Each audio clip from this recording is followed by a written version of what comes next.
It's Necro Thursday, and you're listening to the Necromaniacs horror podcast. How's it going, Jeff? It's going okay, man. How you doing? Doing good, man. It's springtime. Spring is sprung, and trying to make the best of the nice spring vibes here. Yeah, we don't get that here in Austin. It went straight into summer. It's been in the 90s.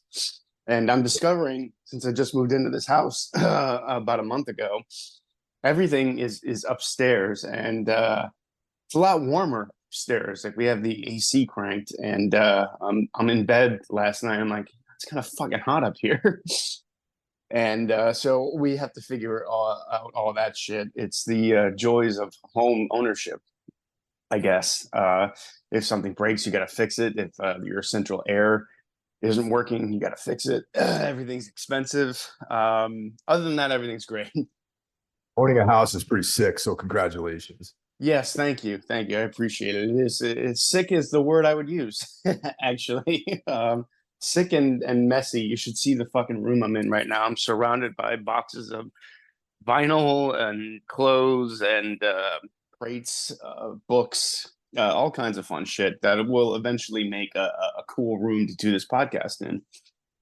Before you get going, let's shout out the other horsemen. And I just got to thank everyone who's been listening and supporting all of our efforts. Of course, I'm talking about the Legion out there, and we do it all for you guys, and it's really appreciative just how supportive everyone's been. And but before we get going, I just want to give props to everyone else out there, the horsemen of the podcasting apocalypse, and kicking the week off.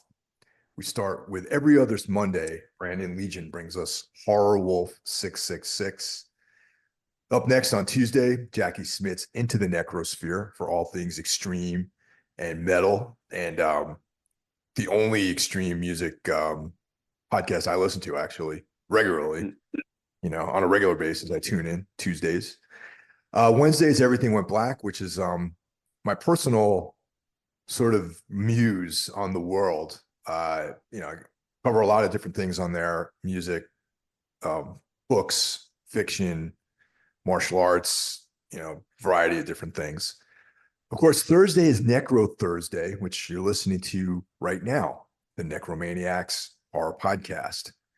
Friday brings us Spitball Media, which is a irreverent view on today's world, as well as some thoughts on media and films, things like that. Saturday is a day off. Sunday, Carl Hakera brings us Soul Knox for all things dark, macabre, esoteric. Carl and I have been doing a couple of different collaborations. We just did a Thomas Ligotti collaboration where we discussed the short story Medusa. So that's out there right now. And we also are working on Darkness Weaves, which is our exploration of the weird fiction and dark fantasy of Carl Edward Wagner. And our newest member, the Craig Satari of the Horsemen of the Podcasting Apocalypse, Cheyenne of the band Trivax, brings us Iblis Manifestations. And that's the whole nut. We're strong, we're growing. Everything's really, really great. Everyone's doing incredible work out there. And I'd like to thank everyone who's been checking this all out. And at least from my perspective, it's much appreciated. Absolutely. And you mentioned extreme music. I wanted to say something off the top of this shows. We lost a legend in underground music a week back, Steve Albini. And I was curious if you had any thoughts about that. I know you were, a fan to some degree of his earlier work. I mean, I just refrain from all the, I don't know. I've had so much loss in my life that I don't really, I'm not the guy who's going to post about people that I don't know passing away. You know what I mean? Yeah. And I just and I'm not, because I don't post about people that I know passing away. That stuff's very private to me. So it would be kind of hypocritical for me to, there's enough people doing it, and I understand, it's just, I'm not criticizing people or making any judgment calls on it. It's just not something I do. And I've always been a huge fan and have had a lot of respect for Steve Albini, even though his like production style is not necessarily something I think that would benefit any of the musical endeavors that I have. Mm, I acknowledge him as being one of the greats, and his creative output. I've always been a big fan of, Big Black, Shellac, Rape Man has always been one of my favorites. underrated. Yeah. Yeah, I think people are afraid of saying Rape Man. I think you're right because it's like never mentioned when people talk about the body Yeah, of Albini's work. It goes from Big Black and then he was in Shellac. yeah, You know, they they just kind they of just gloss over Rape Man, and yeah. Rape Man is one of my favorite bands by him, and I think the Rape Man record is quite good, and I think more people should support Rape Man. So so yeah, it's yeah, and also just yeah, Shellac is an incredible band. I mean, we played a show with them years ago, not Tombs, but Anodyne played with them like years Mm. ago at this festival out in the Midwest, and it was just great to watch them like in a side stage setting, and I've seen Shellac perform a few times over the years, and I've always enjoyed the records, and I've always enjoyed Steve's essays that he's written. That you could his like curmudgeonly approach to writing, I thought was interesting, and his Yeah. observations in the music industry and culture in general. Yeah, it's definitely a huge loss, but I just keep trucking, man. Like I said, I don't comment on things like that. I don't post necessarily. I mean, there might be some people out there, like when Mark Samuels passed unexpectedly, the writer. I think I said Hmm. something about that. And then there's probably some people out there that are still alive that when their time comes, I may uh, write some things about them possibly, but in general, I don't comment on stuff like this. I got you. I got you. Yeah, I was a big fan. It sent me down a Big Black spiral listening to them a lot. It's been a long time since I listened to Big Black. Kind of took me back to my earlier years when I was a teenager, just discovering this kind of new form of music to me. You know, Big Black brought me to bands like, Skinny Puppy, Ministry, Godflesh, things like that. And through this, I like Big Black somehow led me back into really listening to Coil a lot the last couple weeks, putting it on at night, maybe having a Legati story to read while I listen to it. It's interesting, like if you could put Legati's stuff into musical form, I think Coil would be it. Oddly enough. Oh yeah, definitely. And Mm. it's funny. I mean, that whole thing, that touch and go, like early '90s trip. I mean, you know me for a long time, and you know that everyone has like their entry point into music, or they have their you know, when they were younger, this is the thing they're into. And as you know me, I've never been like a hardcore guy. I was always into Right. more that kind of thing. Like like a lot of people in metal or whatever, or like into New York hardcore, or they're into this, or they're into like crust punk or whatever. When you met me, that was what I was into that stuff, like into the touch and go catalog, the AmRep catalog, bands like Yeah. Unsane, Neurosis, like that was really the kind of formative things for me, not so much listening to like punk rock or hardcore or anything like that. So yeah, it touches that part of my life of being like a guy in his 20s trying to be creative and finding, you know, artistic avenues for his frustration and angst and all that sort of stuff. So yeah, I mean, it definitely affects me, but I don't post about it or anything. I got you, man. I got you. Have you been checking anything out since we last spoke? Yeah, oh, actually, it's funny you mentioned, Steve Albini. I went through a sort of hard volume, revisitation of 1000 Hertz, that shellac, Mm, and that's a great one.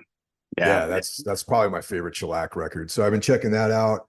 Um, saw a bunch of movies actually. Well, I'll pick three that I think are worth All right. mentioning. Yeah, I got a few too. So on Shudder, there's the Night Watch, that Danish film, Mm, Night Watch, and then the sequel, which came out like 20 years later or something.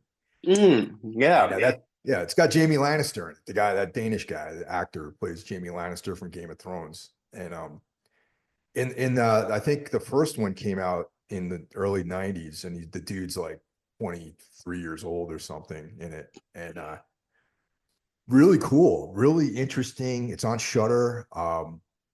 It's like this very European serial killer. It touches a little bit on it almost has like, in the beginning, I thought it was more this kind of Leopold and Loeb, like murder Nietzschean kind of thing. Hmm. But it actually flips the script somewhere and it turns into something different. You know what I mean? Yeah, yeah. Very, very good. We have not watched the sequel yet. We were planning to do it last night, but we got sidetracked. So yeah, the sequel's out there. They're both on Shudder. And I think I texted you about this movie, Sunrise, which is on Tubi. Oh, with Guy Pearce. Yeah, Yeah, and yeah, you did text me about that. yeah, and I found out about that by Kanan Becker, who is the host of Ghost Pirate Media, who is appearing on Everything Went Black. So very, very good movie. It's like let's put it this way. It's an excellent middle of the road film. Hmm. You know what I mean? It's like Yes. I think the acting is what really puts it over the top for me. The acting is what saves it, but it does have an interesting story. And is it a 5 out of 5? No, but it's definitely worth checking out. It's on Tubi right now, which is free for most people. Well, for everyone actually. Yeah. And then I watched John Carpenter's Vampires. Have you ever seen that one? Oh, have I? Yes. Yeah, that was a well, sort of a mid to late 90s era of Carpenter towards the end, pretty Yeah. much, of his career. A lot of mixed responses to that one. And I think I mentioned this a long time ago on the podcast that James Woods' first words in that movie is something about those goddamn Mexicans, where I thought, hey, this is kind of like a precursor to his Twitter feed. Yep. Gene Woods is Laura Palmer. Yes, yes. It's got the sort of discount Baldwin brother plays in it. What's his name? Yeah, Daniel Yeah, Baldwin. yeah, Ron Baldwin or something. Yeah, one of them. Yeah. Um, it's like entertaining, Yeah. but definitely not one of Carpenter's better films. But I always enjoy watching. Yeah, I know exactly what you mean. It's kind of like I would put it in the same category as something like Village of the Damned, or it's not quite Ghost of Mars, where it's just so bad that it's kind of fun to watch. But I always thought Vampires was missing that Carpenter feel a little bit. I haven't seen it in a long time. Maybe I'm wrong about that. But it just felt like he was going through the motions a little bit at that point. Oh, I agree. I think he probably was just collecting checks at that point of his career. Yeah, yeah. Where did you see that? Because I've been curious. I was looking through my collection and I do not own that one, and I've been kind of curious to watch it again. You know, I'm trying to remember where I watched it. I think it might be on one of them. I think it might be on Max, maybe, or Uh, yeah, I watched it on one of those channels. Like it was not on Shutter. Maybe either Tubi or Max. okay. Yeah, I might be due to watch that one again. Yeah. I wanted to clean the slate after watching our Christian propaganda film Nefarious.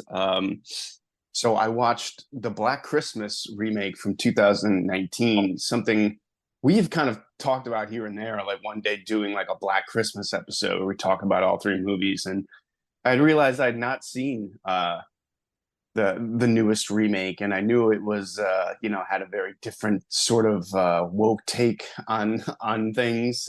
This came out in 2019. It was bad. It was really bad. So bad that I had a ball watching it. Like it was just every decision the movie made. You're like 5 steps ahead of it. If you're a fan of trash cinema like I am, I recommend it because, I enjoy watching an absolute disaster of a film. So Black Christmas 2019. I also I picked up the Blu-rays of Quentin Tarantino's Kill Bill Volume 1 and 2. which I haven't seen since I don't know, about 2005 or so, and rewatched those in the last few days. I mean, I know you're a Tarantino fan. I'm not sure where you stand on his Kill Bill films, though. They're like, not only do I think they're great movies, they also touch very nostalgic, sentimental parts of me too. Because Yeah, yeah, that was definitely like a time and a place, like kind of thing. Like that era of my life, I thought was cool and it was fun, you know. And yeah, it's I love those movies too, just with all the martial arts movies, like kung fu movie references, and just it's right up my alley. yeah, it's a really interesting bridge from old Tarantino of Pulp Fiction, Reservoir Dogs, and Jackie Brown, and it's sort of the middle ground of this transformation he made in his career, where he's just blossomed as a filmmaker, I think, and doing much better movies. And this was sort of like it had the structure of an old Tarantino movie, but it had like the feel of what he's doing now, and it was great to watch him again. The Blu-rays look great. It was fun to watch him back to back, watch it almost as one piece, I guess is how he intended it. Really good. Maybe I owe myself that to get the Blu-rays of those. Yeah, it's definitely worth picking up. And I watched the new Godzilla film, the Japanese one, Godzilla minus one. Where'd you watch it? Was it streaming somewhere? It is streaming in Japan. So if you have a VPN and can get into the Japanese Amazon with your VPN, you can watch it. And it is very good. Believe the hype. It's the best Godzilla movie that I've seen. This American MonsterVerse thing they're doing, it pales in comparison. It was just a really good kick-ass Godzilla movie that we should talk about when eventually, the American release comes out. I know there's another Godzilla film in the theater right now, which I think is holding up the release of this in the States as far as a Blu-ray goes, because they know the studio doesn't want to get people confused by buying this and like thinking that it's their film, the one in theaters right now. But it's very good. Dude, I've been wanting to see that. I know it had a theatrical run here in the States, and I completely missed it. And Me a too. lot of people had been telling me that it was great, and I'm really anxious to check that one out. And yeah, I'm probably just gonna get the Blu-ray when it drops for sure. Yeah, I think it's coming soon. I keep hearing that it's in the works, which is interesting. I went on Max, and all the not all of them, but like a handful of the Godzilla films are streaming on Max, and we're actually going to watch the original one from 1954 tonight. That's actually a And really that's the best. That's my favorite one so far, actually, the original one. yeah, I used to watch those Saturday mornings as a kid, and I do remember that the original black and white one was my favorite. Also, this one, Godzilla minus one, there was a black and white version of it that played in theaters, and the whole time I was watching it, I kept thinking, man, this would fucking kill in black and white, man. Some things were just meant for that format. How sick would it be if the Blu-ray had a black and white version on it as well? That's what I'm hoping for. Yeah, me too. Much like with the Mist, when you get the Mist on Blu-ray, it comes with two discs, and one of them is the black and white version of the film, which is the same film only in black and white. And God, how much better does the Mist play in black and white? I think it plays so much better. I agree. I agree. That's the version I have on Blu-ray is the one with the two, the color and the black and white version. Yeah, that's the way to see that film. And I have a feeling if I do get to see Godzilla minus one in black and white, that will be my preferred version. Looks like Dune 2 is also on Max too, which I have to watch. Yeah. I we talked about that a little bit last time we talked. I had seen that. It's good. It's really good. But yeah, like I said, Dune has just never been something that's really resonated with me that much. The Lynch version, the TV show, the books. Yeah, I don't know. I tried reading the books. It just couldn't do it. And I found Lynch's film very weird and nearly impossible to follow. Yeah, yeah. It's funny. I probably would have checked this out in the theater, but these days, I don't really go to the movies by myself anymore. So I have to kind of sell the idea to my girlfriend, and Yeah, yeah. she's not a Dune fan. And I mean, neither am I really. Like I read the first one, the first book, and didn't resonate with me, so I never followed reading on the others. So Yeah, it was like 6 books, right? Something like that. dude, I don't even know, man. It was like too much. Too the payoff was not didn't justify getting deep into the lore of Dune for me. You know what I mean? Yeah, absolutely. Did you see that documentary about Jodorowsky trying to make Dune? Yeah, Yeah, that was good. that would have been really cool. Like I think Yeah. that would have changed a lot for me about it, but unfortunately that film was never made. Yeah, yeah, it's a very interesting look of what could have been. You had Geiger involved. Pink Floyd was going to do the music. Sounded like it was going to be, I mean, at least an interesting failure or a great movie. Anything else? I think that's it, man. I think we got it. Sick. Um, yeah, man. So if you guys want to reach out to us and drop us a line, you can do so on the Necro phone, and that's 908-913-0782. 908-913-0782. And you can make recommendations, observations. You can just say hi. But yeah, it's really cool actually. We actually got like 4 callers this week. So Yeah. that's I enjoy all this stuff. So first up we got Emilio. Hey, Mike and Necromaniacs. This is Emilio from the lovely Norristown. Happy Cinco de Mayo. First and foremost, thank you very much for hosting yesterday's Zoom meeting. It was great to see you guys, and I really enjoyed that. I hope we can do it again. Now, yesterday as well, I saw this movie called The Coffee Table. I mean, it's a great movie. Honestly, I can tell you that it is disturbing. It is cruel. Sometimes, I mean, it made me laugh, but at the same time, it's disturbing. It's not really horror. It's horror adjacent. But if you want to give it a look, just heads up, stay away from spoilers as much as you can.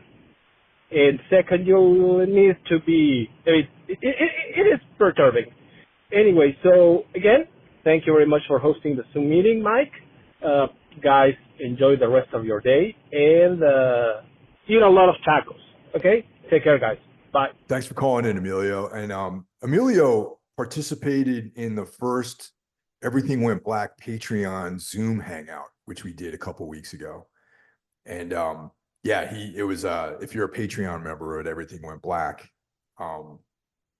we do things like this this is the first one, but we're going to do a bunch of these. And we just set a date, set up a Zoom meeting, the link goes up, and we all just hang out and talk, and it was a lot of fun. So yeah, thanks for calling in, Emilio. And this movie, The Coffee Table, have you ever heard of this? I've heard of it. Yeah. It's streaming on some platform I have. I keep seeing it come up. And on my YouTube algorithm, I see an analysis of the movie keeps popping up. So I'm definitely curious about it, but I haven't seen it yet. Yeah, the fact that someone posted an analysis about it makes me interested in it. So I'm definitely going to try to find this one too. Yeah, for sure. Next up, we got Dave Berardi of Razor Eater Metal. Hey, Necro brethren. What's going on? It's Dave Berardi calling back.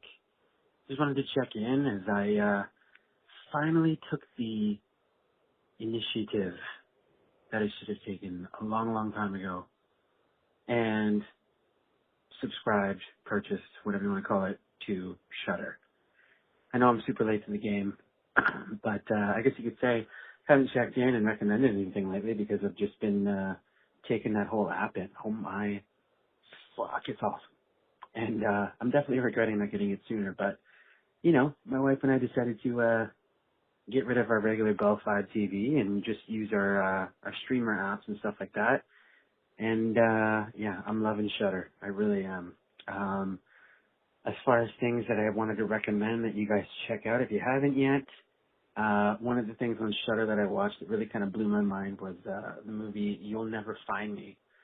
That one was really, really cool. Didn't expect that twist. If you guys haven't checked that one out, definitely that has to be at the top of your list, I think. As far as new content goes, been checking out some older stuff too. I'm a huge Trauma fan, so I'm revisiting the Toxic Avenger stuff. I've actually never seen Toxic Avenger 2 or 3. I can't remember if there's a Toxic Avenger 4, but yeah, I'm almost done number 1 because I keep pausing it in the middle and getting to do other shit, so haven't finished all the way through, but that one's always fun, so I'm looking forward to catching, the other ones after that. Yeah, just wanted to say hey again. Always love what you guys are doing, and hope all is well. As far as anything else, I guess I would, keep checking back in and let you know what I'm checking out on stuff like Shudder and whatnot. Oh, lastly, this is what I was kind of flubbing my words on. I'm about to dive into Tenebrae tonight for the very, very first time. And I know that's a favorite of you guys' thing, so I'll let you know what I think of that at a later date. Anyways, boys, cheers. Hope all is well. Bye. Glad to hear that you joined Shudder. That's like probably the #1 spot for horror fans. And as soon as I heard about Shudder, I've been a subscriber for like several years at this point. I think I got it. I started when this was only available on Prime, like as an Amazon extension, Right. and now, it's just like a big part of like what I watch every week. So yeah. The movie You'll Never Find Me is incredible. I'd like to do an episode on that actually. Is it a more recent movie? Yeah, it's an Amazon. Oh, I'm sorry, not Amazon. It's a Shudder exclusive, and Okay. just came up like maybe within the last 2 months. Yeah, I gotta watch that too. It's two people are in it. It's literally just two people talking. Yeah. Hey, that's the kind of films we love.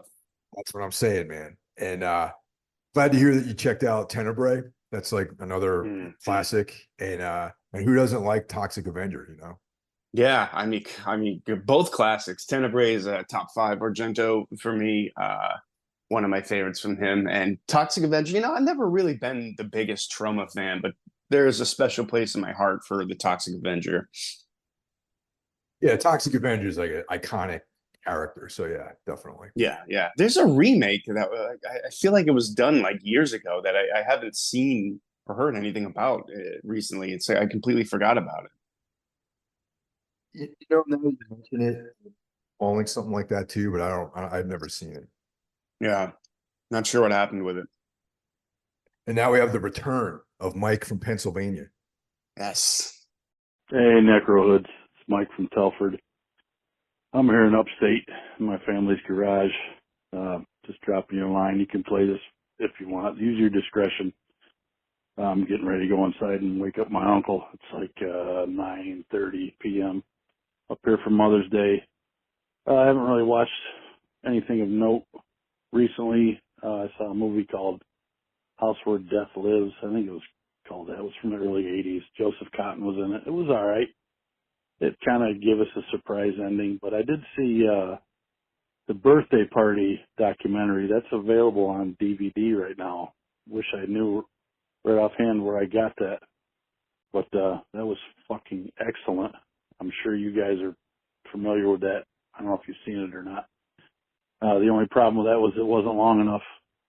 I wish they'd have gone into some more depth, but having said that, I mean, there's footage in that documentary of them recording things like Nick Cave doing the fucking vocals for Swampland. I mean, that's one of my favorite fucking Birthday Party songs. That was amazing to see that little snippet of that. I wish the DVD had more extras of things like that, but the live footage and shit is just, I mean, it's a fucking birthday party, right? So if you can get a hold of that, Google it or whatever, it's available to people in the U.S. Hopefully they do like a special Blu-ray with 4 or 5 discs or something, because there's tons of live footage on there and shit. I've only seen that Pleasureheads DVD, so a lot of this stuff was just like, I was blown away that there was so much footage, so I don't need to tell you to fucking track that down. But the episodes have been great, as always, and I look forward to Necro Thursday every fucking week, like I've said just a gazillion times. So hope you guys are doing well. I hope to watch something that I can recommend to you. I mean, we watched a lot of stuff lately, but it's just been just okay shit. So, all right, dudes, I'll be talking to you later. Always good to hear from you, brother. Always looking forward to your calls. You know, it's when I don't hear from you for a while, I get nervous. You know what I mean? So Yeah. yeah, that birthday party doc is insane, man. Have you seen that, Jeff? No, I haven't. God, I keep saying no. I haven't seen any of these things. I keep getting schooled. I do like the birthday party. I'm a big Nick Cave fan. I'm a big fan of the Bad Seeds era of his musical career. But I do enjoy the birthday party. Yeah, I'm a huge fan of all that stuff, and I agree it's not long enough. And have you heard the Boys Next Door, which is the pre-birthday party band that Nick Cave did with Roland Howard? Yeah, I'm definitely aware of that. Yeah, they have that one song, Shivers, which Roland has redone that song. I think at least live he has. Yeah, that sounds about right. Yeah, I'm a big Roland Howard fan, actually, on his own. Like his solo records, I think are great too. Yeah. And rounding things out, we got Tavis from Pennsylvania. Hi, gentlemen. Davis in Pittsburgh. Just listened to the show. Dark Harvest is one that I've, been meaning to watch. Haven't got around to it yet, so I'm definitely going to have to watch it now due to the opposite reviews from Mike and Jeff. So it's definitely really piqued my curiosity about it now. But I was actually going to call in. It's cool that you mentioned The Horseman, Mike, because I've been on a bit of an action kick and watched that again recently. I'm a big fan of that movie. So that's cool you watched that. Any of the listenership out there that hasn't seen it, definitely recommend it. Like, the violence is really good. Like, the way it's like shot, it's pretty cool. I'd like that a lot. But I also watched this movie from 1997. It's a French movie called Doberman with the always good Vincent Cassel. It's kind of like a sort of an over the top, like just real like high octane kick ass action flick. Worth seeking out. It's kind of hard to come by.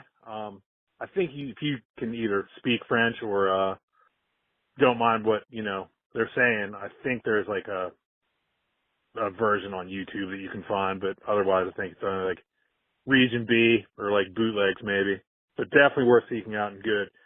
And Mike, also thought you were spot on in your review of Blackout.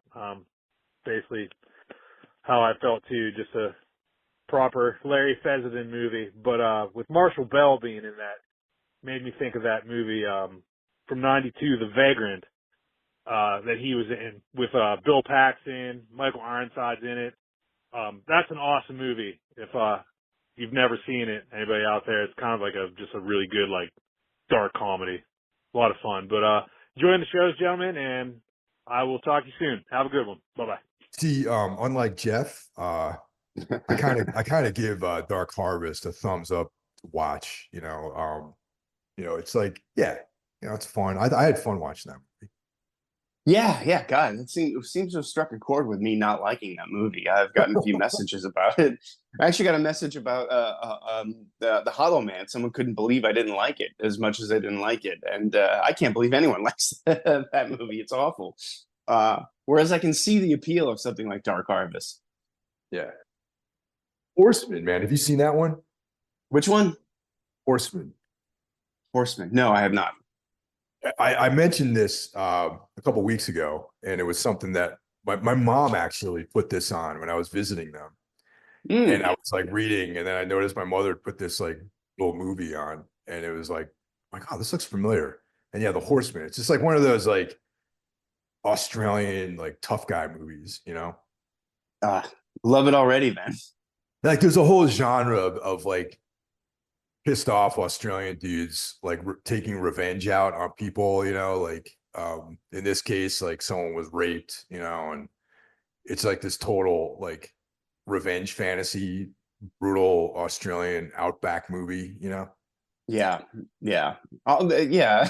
It seems every Australian movie I've seen is somewhat similar to what you just described. Yeah. Uh I haven't seen the Doberman, man, but I do like Vincent Cassell.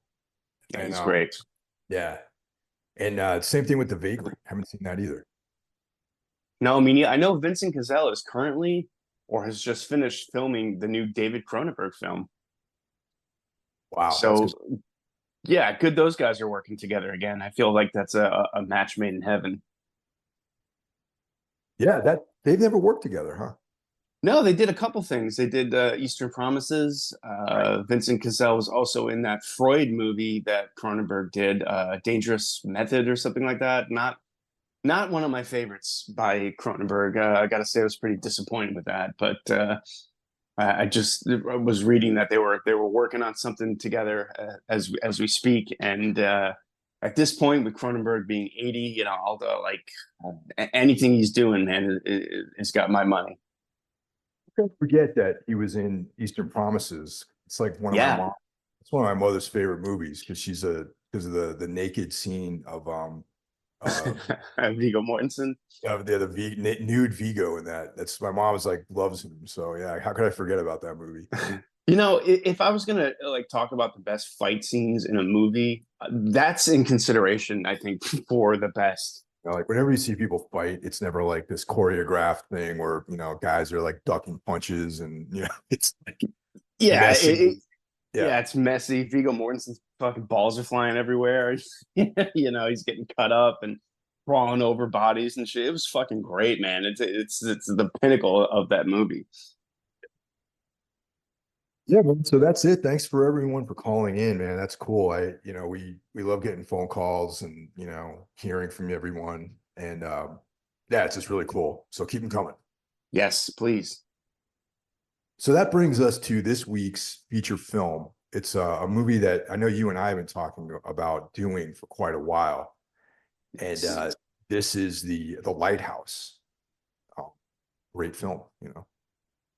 Yeah, Robert Eggers' second film came out in 2019. Uh, like we said, we love movies with small casts. This movie has basically two people in it. It was directed by Robert Eggers. He did The Witch, The Northman, and is the forthcoming Nosferatu. And it was co-written by Robert and Max Eggers, his brother. Yes. And run down the very small cast. We have Willem Dafoe as Ephraim. Wait, yeah, I got this fucked up here. Hold on a second. We got Willem Dafoe as Thomas Wake, and Robert Pattinson as Ephraim Winslow, Thomas Howard. We'll get to that. Yeah, we definitely will. Yeah. Valeria Karaman as the mermaid, and Logan Hawkes as the real Ephraim Winslow. Yeah.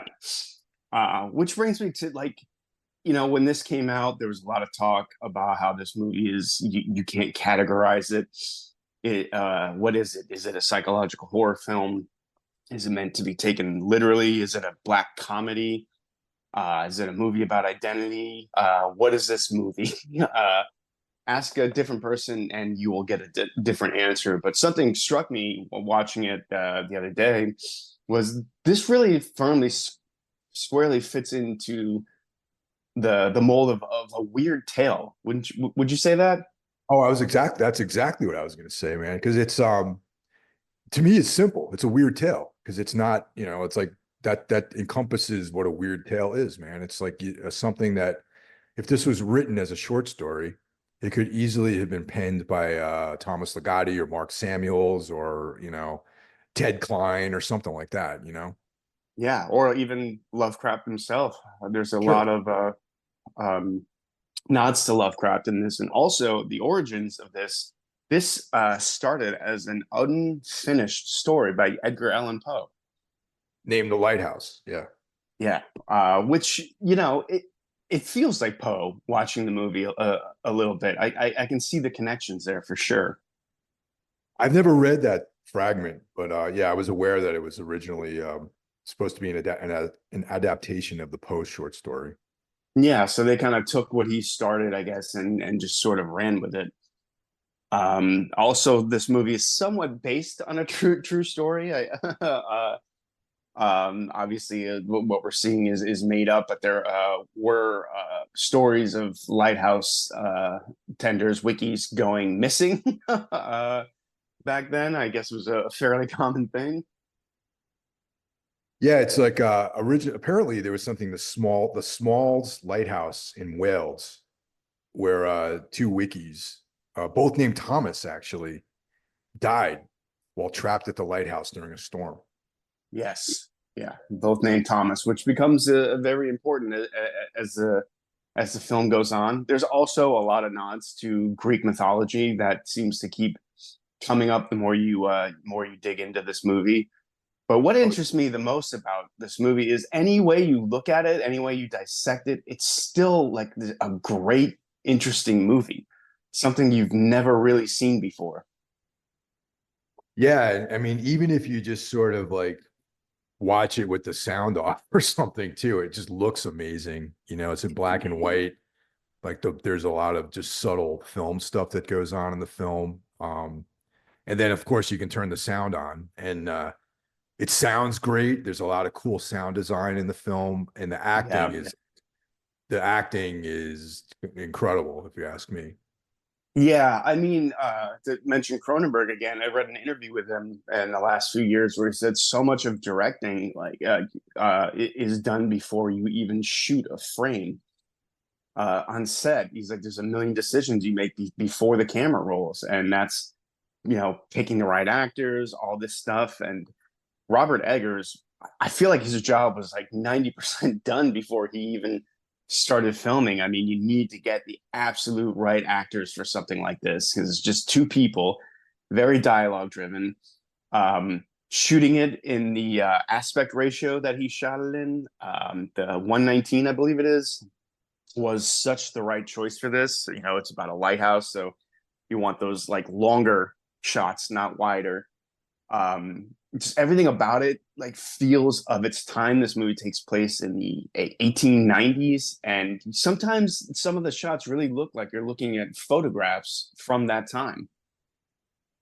I agree completely. You know, and they nail it. They nail that whole feel and look of that period. If you go and watch, like, see old photographs of like, wikis or dudes working in like logging camps or something like that, Yeah, it's everything about it. Oh, there's so much texture and atmosphere to this movie. It kind of reminded me of watching the Dreyer film from the 30s, Vampire, which I'm sure you're a fan of. Oh yeah, yeah, definitely. Yeah. I Yeah, can a see. lot of Yeah. yeah, a lot of it reminded me of that. And you mentioned the sound. I saw this in the theater when it came out, and that was one thing that really like took me was the sound design in this movie. Like, so you'll see a lot of movies where they go inside and it's just dead quiet. It's very clear that they're on a set, but in the dialogue scenes, everything, everywhere this guy, you can hear the seagulls, the constant foghorn when they're talking. It just gives it so much richness and texture to this movie. The lighting, they used all natural light to film this. If there's a candle in the scene, that's what's lighting the shot. Just every decision Robert Eggers made was the right one. Yeah, just the lighting was another thing I was going to mention too, about how there's like just shadows and just like all this almost noir like texture to some of the interior shots where there's these long shadows, and it reminds me of like 1930s or 1940s noir films. Yes, yeah, definitely, yeah. And again, to bring Vampire, that's again, I think that one must have been a big influence on this film, just those old horror films. Actually, I said 1940s noir films. Like, I don't know if they actually made them in the 40s. I think I think you're right. I'm not 100% sure of that, but I think you're right. I would say the 40s and the 50s are probably the classic noir period of filmmaking. So yeah, maybe I was partially right by saying that. Yeah, and like, and when the film does start, I mean, like, just the opening, it's 5 minutes before there's a line of dialogue spoken in this movie, and it just starts beautifully with this ship coming out of the fog. Shots of the boat. The first time we see Robert Pattinson and Willem Dafoe, we see them from behind, water splashing around them. Just everything about this introduction is perfect.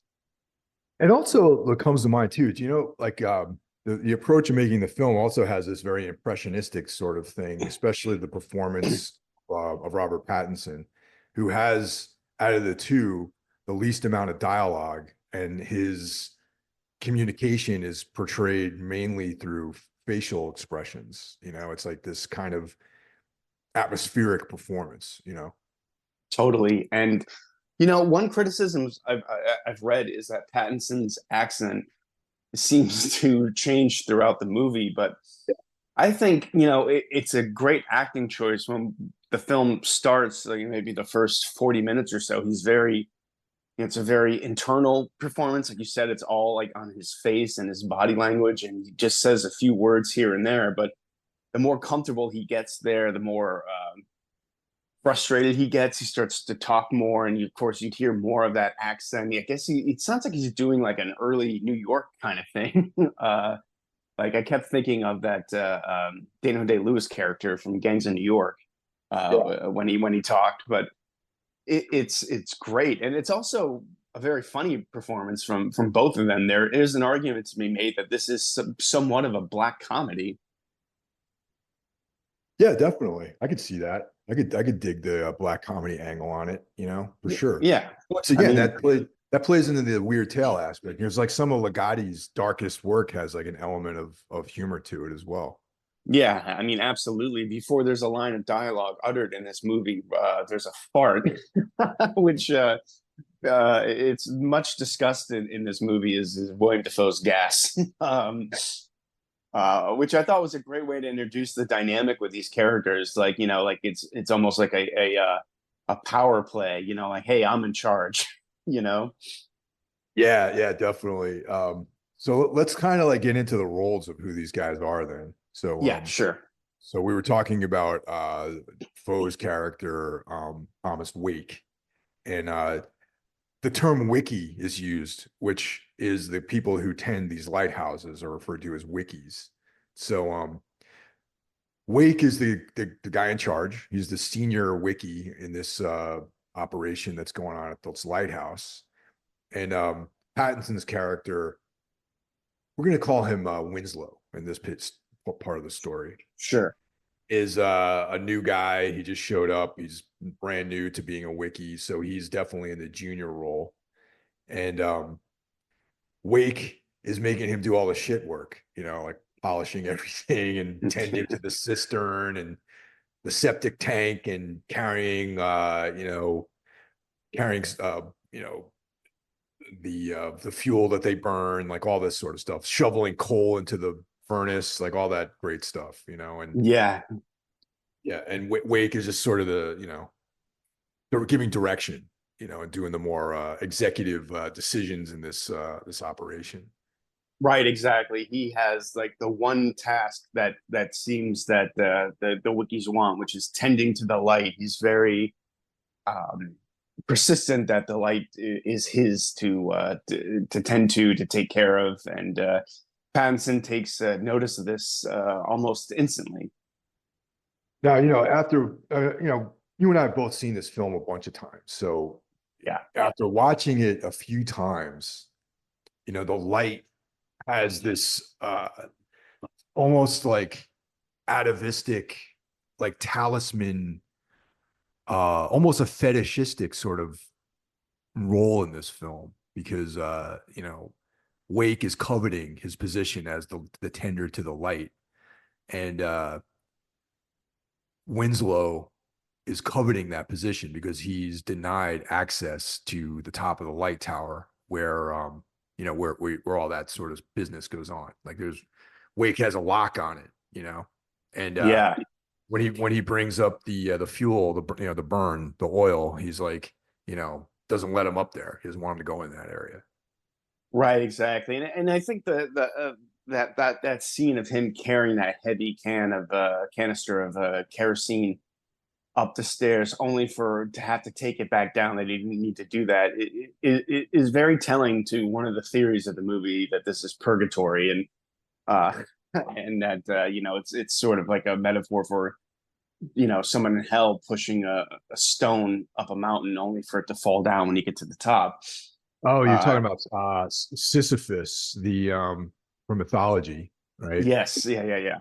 Yeah. I can see that, definitely. I have a different approach in the mythological side of things, but yeah, that's interesting. Yeah, he notices Wake has somewhat of a sexual relationship with the light, almost. Yeah, actually, jerking off has like a huge part of this film.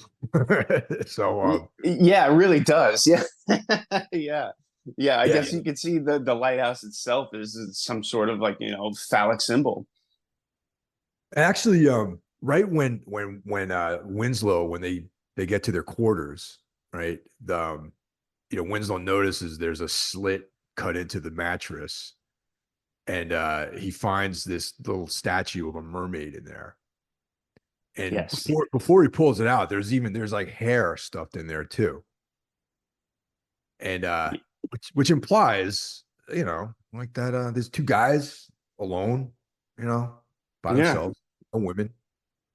That sort of sexual frustration. So yeah, you're gonna jerk off all over yourself. You know what I mean? Yeah. Yeah, with nothing but a little mermaid figurine to look at. But it's also hints at, like, who put that there, who was here before me. And they talk a lot about Wake's character is always telling these stories of the sea, stories of tending the light, about his former junior going mad.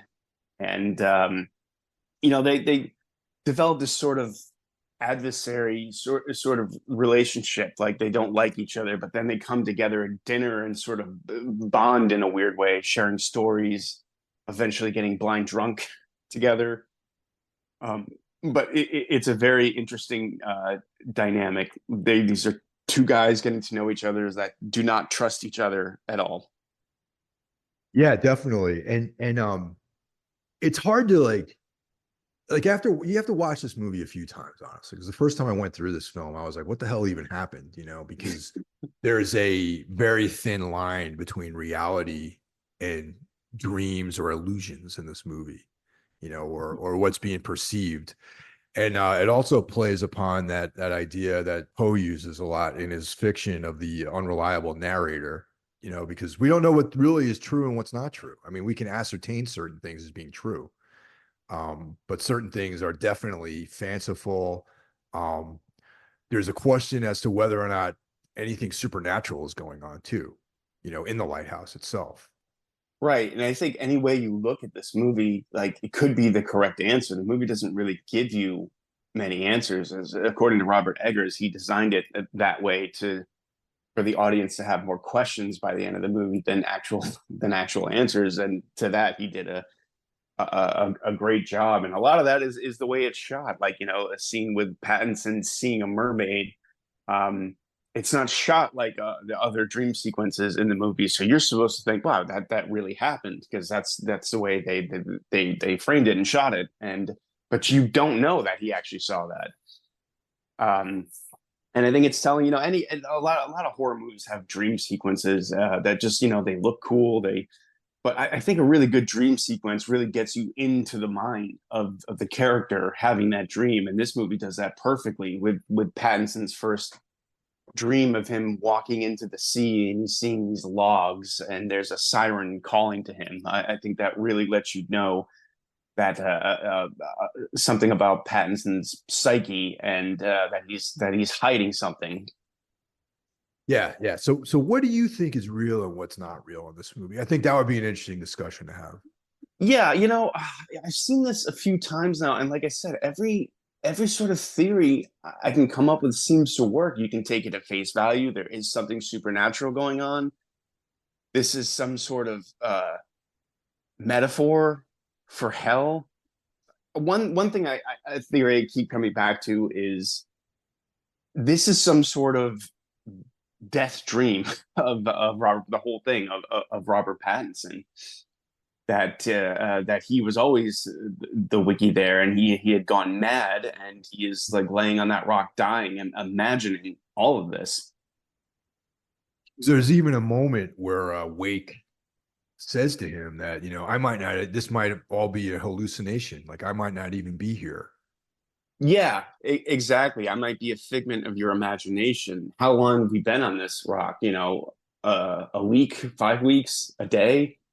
The movie really starts to play with time in the second half of the film, because they're really only supposed to be there for 4 weeks, and they're celebrating getting off the rock, but then the boat never shows to pick them up, and that's when time starts to become a funny thing.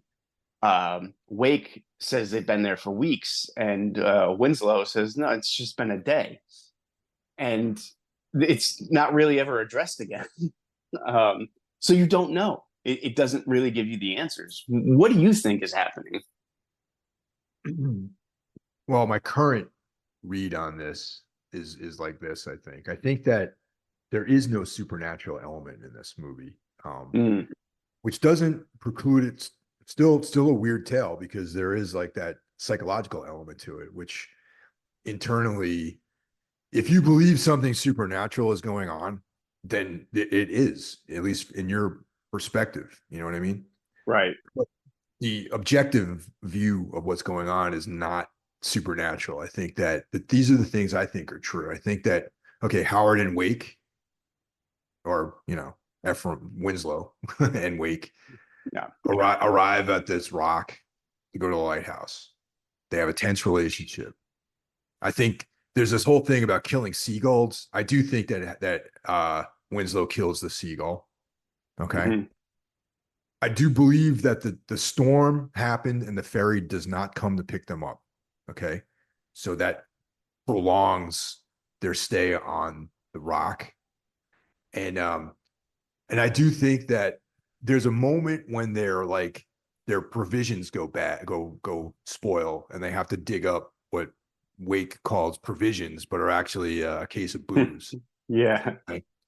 And that's when shit gets crazy, because that's when they just start getting drunk every night. And there's that scene of them guzzling like vodka or whatever the hell it was. Yeah, it's not. Yeah, I Like, was gonna guess rum, but yeah, or whatever the hell, rum. I don't know. It's some sort of alcohol, and I do think that Winslow, and it's revealed that Winslow is not Winslow, that he's actually Thomas Howard. And then, of course, they both have the same first name.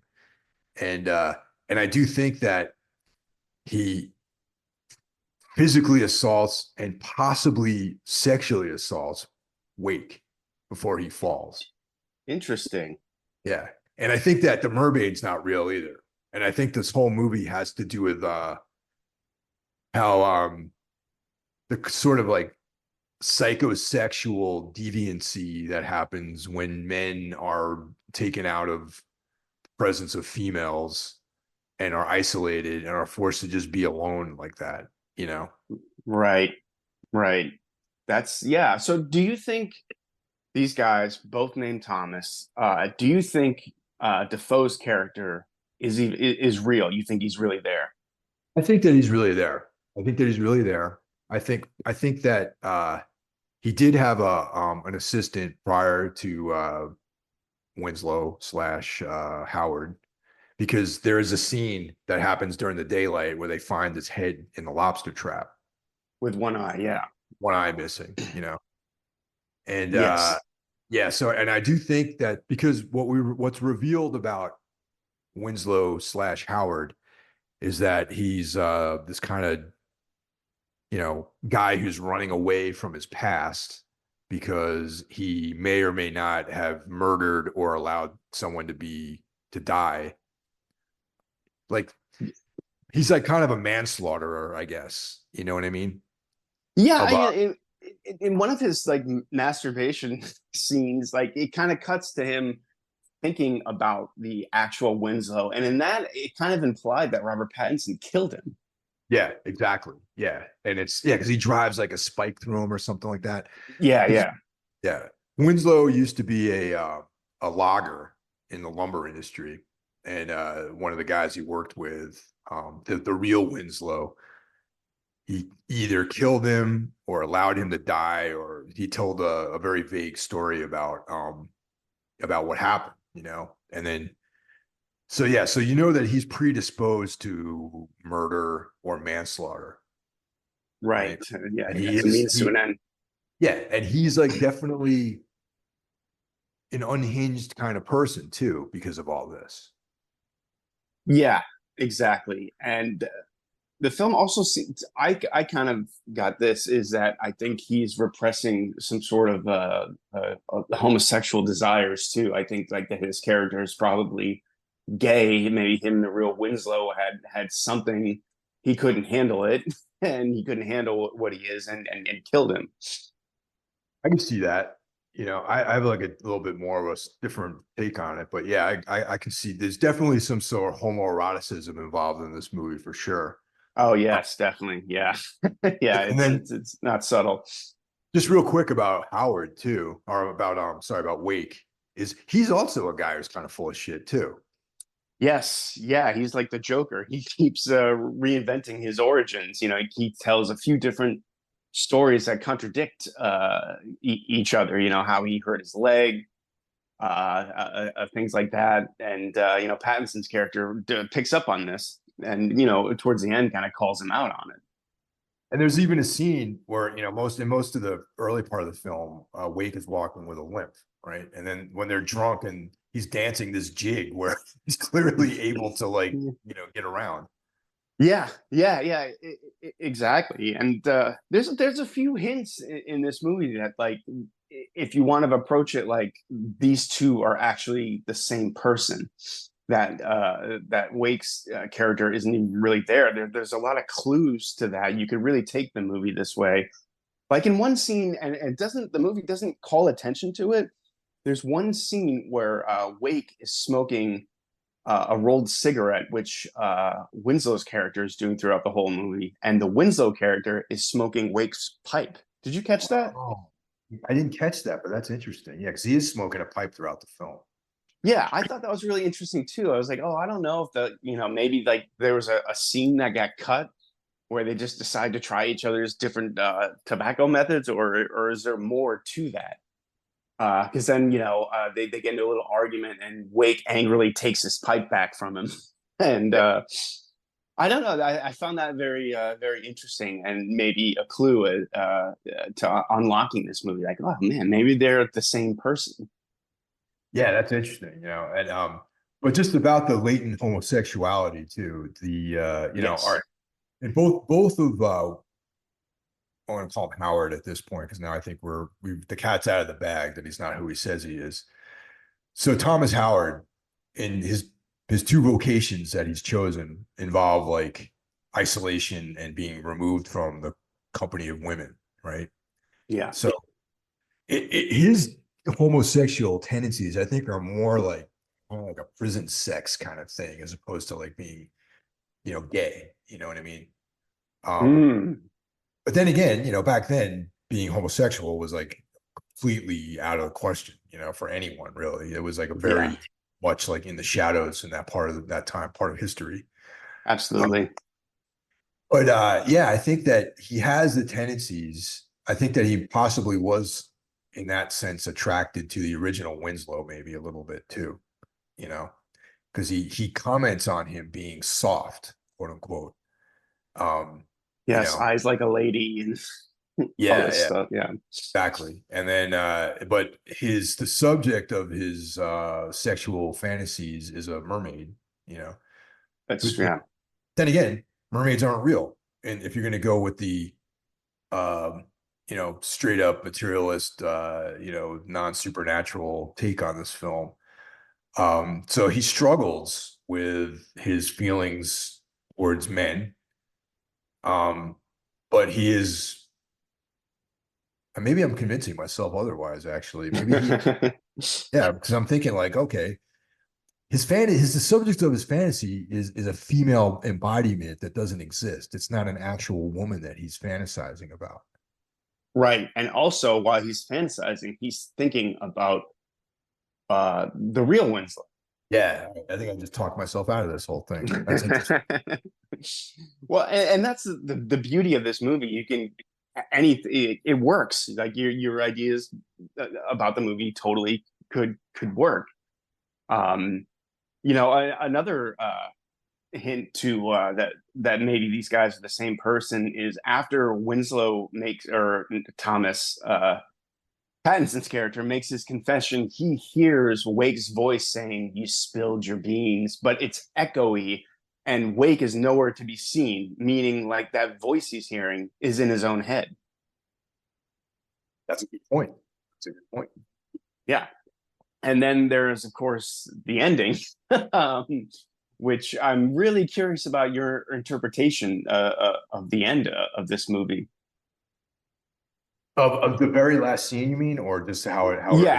Just the or the events that lead to it, and how it ends. It just sort of ends, and again, like I said, it leaves you with way more questions than answers.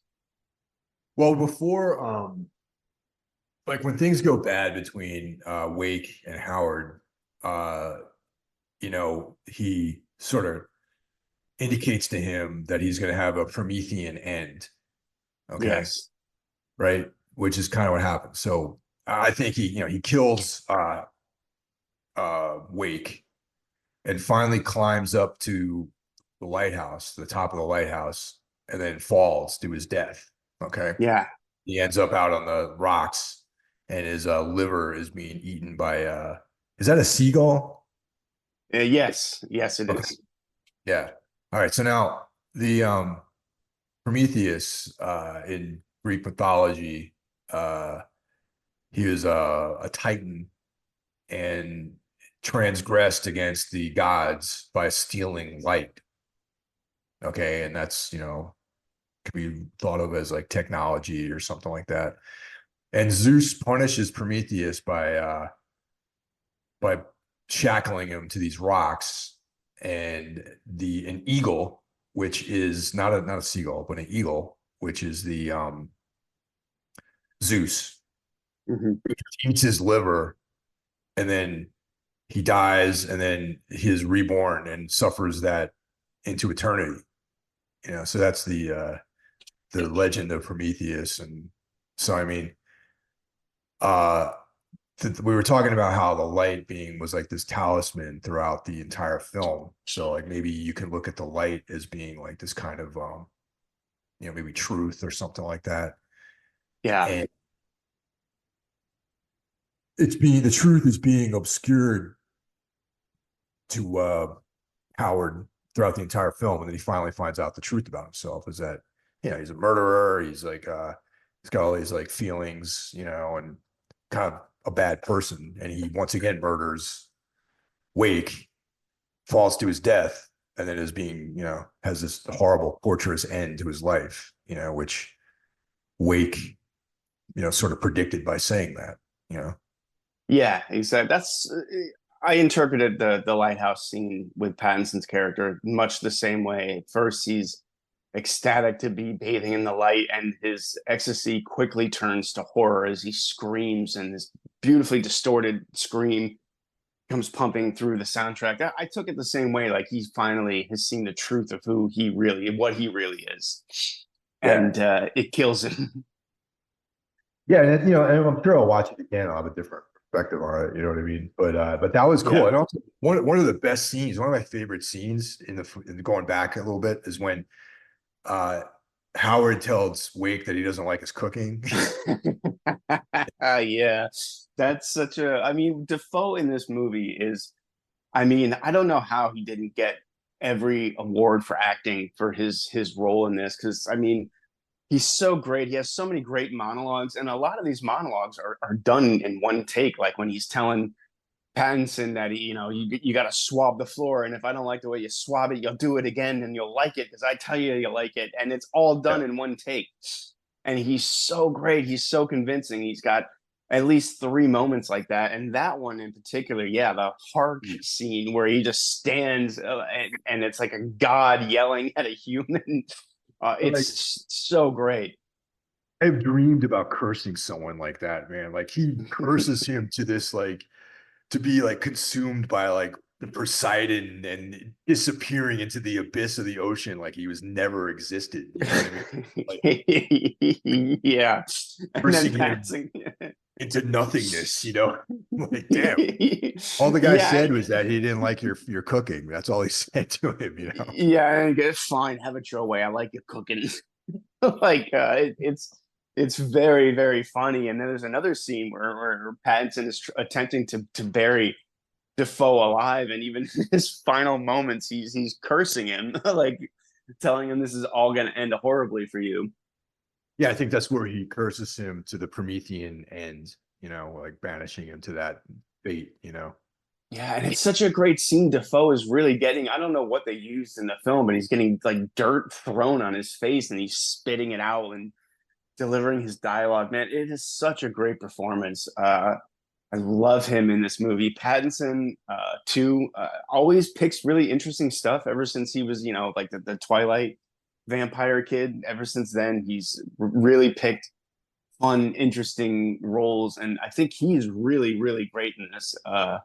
Is every bit Defoe's equal. Although I would say the movie is seen through Pattinson's characters, but it's the William Defoe show, if you ask me. Yeah, that's basically how I feel about it too. I mean, like I said, it's the beauty of it too. Is like, it's a Poe inspired script, and it employs one of Poe's favorite devices of the unreliable narrator. And Yes. It's a great film, but I bet the script reads like a short story, and it's very literary, and I love everything about it for sure. Yeah, me too. And I know A24 in their web store has like a version of this Blu-ray where it comes with the script, and I'd be very, very curious to read the script. Just some things I read about it. Their names aren't above their dialogue. It just says old man and younger man. Like in the script itself, they aren't given names, which I found very interesting. Yeah, that very much is like, that's like definitely like a device that Poe does in his writing, where it's always like M or something. It's never a full name in a lot of Poe stories. Yeah, I would love to get my hands on that. I've been thinking about purchasing that, or maybe asking for it as a gift for a birthday, Christmas, something. But yeah, I would love to read the script and just to see what got cut or they changed. The very end, there might be some more clues as to the true nature of this film, what Robert Eggers really intended. Because, like I said, I mean, we've talked about this movie for close to an hour now. Like, I'm no closer to completely understanding it, and I've seen it a few times now, and I feel every time I see it, I come away with something completely different than when I first saw it. Yeah, dude, Eggers probably one of my favorite out there. I like all of his stuff, man. The Witch, I thought The Northman was great. I'm really looking forward to what he does with Nosferatu. Yes, I talked to someone who had seen the trailer and says it's the best horror trailer he's seen. And it's Robert Eggers. I agree. The Witch, while general audiences seem to have hated the movie, it definitely found its audience. I don't think it's what people were expecting at all. But it's such a great movie. And then The Lighthouse, again, I'm sure general audiences saw this and was like, what the fuck am I watching? And that's the thing I love about Eggers too, man. It's like he's not pandering to anyone. You know what I mean? It's exactly. Like he's a visionary. Like he has a vision that he's trying to like serve the vision that he has for his films. And it's not like, it's almost like he's not thinking about like what the audience is going to respond to. It's like, this is the vision I have, and I'm trying to execute that. That's what I respect about him. Absolutely. I would say The Northman, it's my least favorite film of his, and it's also amazing. It's Yeah. still a great movie, and I'm probably his most straightforward movie, and it still is not something that's going to connect with a general audience. It's just too weird. He's got a great ear for dialogue, very like complicated dialogue too.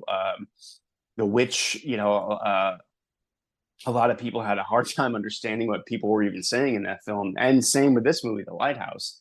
When I watched it on the home media, I watched it with subtitles, and it became a little bit easier to follow.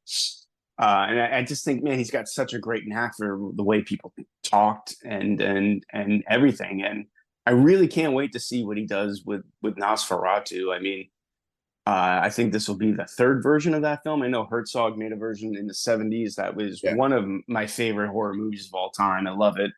The original is great too, but Yeah. man, I'm very curious if he brings this sort of energy that he brought to The Witch and The Lighthouse. If he brings that to Nosferatu, I really, really hope he does. Yeah, totally. And I know this will never, ever, ever in any imagining ever happen, but I would love to see like Eggers do a Conan movie or something like that. You know what I mean? Or like to have him do like a Carl Edward Wagner Kane movie or series or something. Because I think that's like I know like everyone loves like the Schwarzenegger Conans and they're great. They have their own place in the world, but I think the weirdness of the way Robert E. Howard wrote his stories would be served better by a guy like Eggers making the films. Totally agree. Yeah, and we talk about Ligotti a lot on this podcast and how his stuff is almost unfilmable.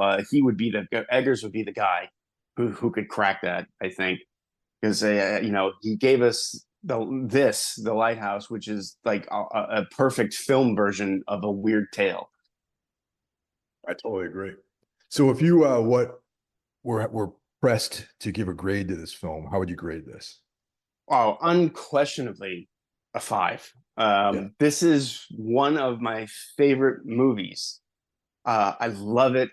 I can watch it, like anytime. I feel like I could watch this 20, 30, 40 times and still love it as much as the first time I saw it. I love the world he builds, the atmosphere, the dialogue, everything. I love everything about this movie. It's such an interesting movie, and I have a new take every time I see it. This is a modern classic, and I think it will continue to find an audience the longer it exists. One of the best of the last 24 years, I says.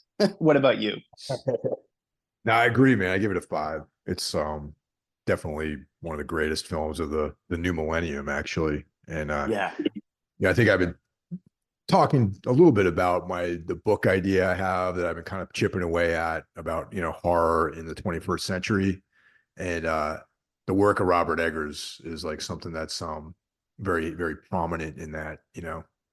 Absolutely. Such an original, interesting voice in a time where people's interest in film seems to be waning, and superheroes and things like that seem to take up most of people's interest. It's great that there's a guy like that out there with a vision, and he's a young guy. He's got a long career ahead of him. He's going to continue to make great, interesting films, and there's very few guys like this now. Yeah, yeah, definitely. I mean, totally different, but like I know that they're completely different filmmakers, but Ty West is also another person who I have a lot of confidence in.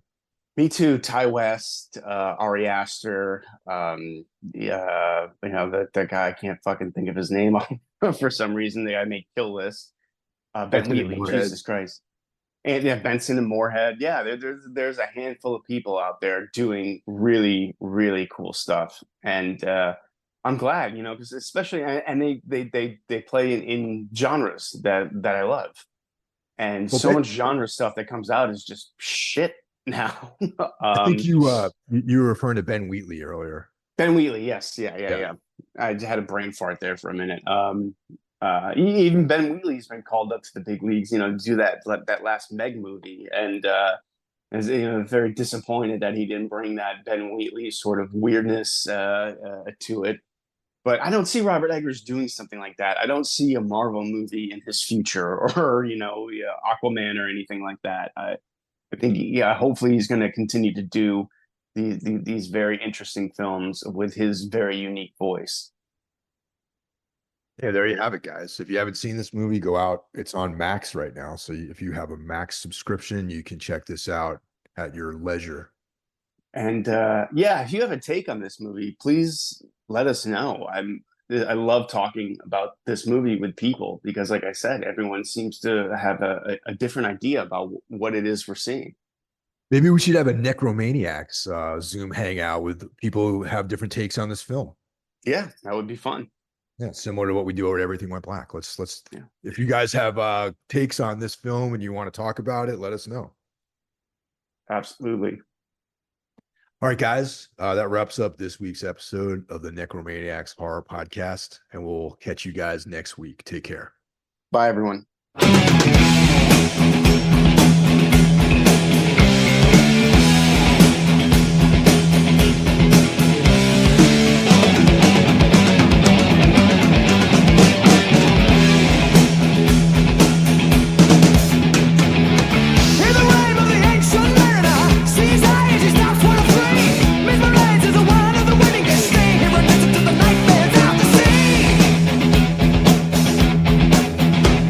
And the music plays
The albatross falls from his neck.